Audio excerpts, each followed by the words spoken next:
Durga music Khajauli बाजार।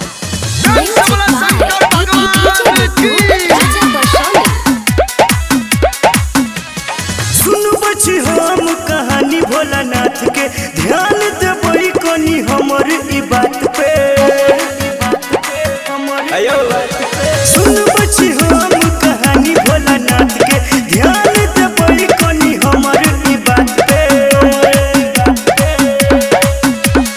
जखन छोड़ के भोला बाबा के पार्वती भागल महादेव काने लागल, भोला जी काने लागल। सहल न गेलै एहन जुदाई, भ गेलै शिव पागल महादेव काने लागल, महादेव काने लागल। शंकर भगवान की जय माँ दुर्गा म्यूजिक खजोली बाजार।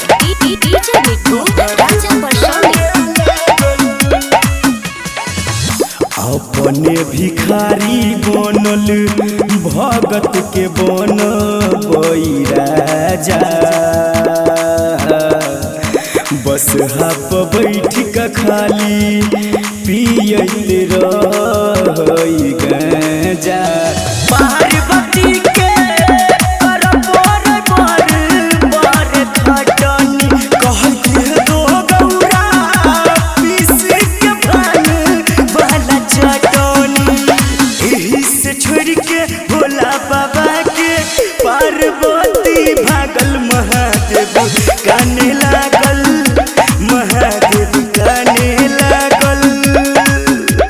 सहल न गेलै एहन जुदाई, हो गेलै शिव पागल, महादेव काने लागल, महादेव काने लागल। शंकर भगवान की जय माँ दुर्गा म्यूजिक खजोली बाजार।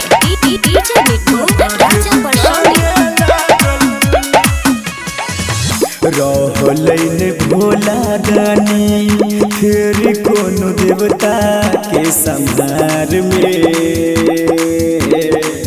मैच गेलै हाहाकार पूरा सृष्टि संसार में।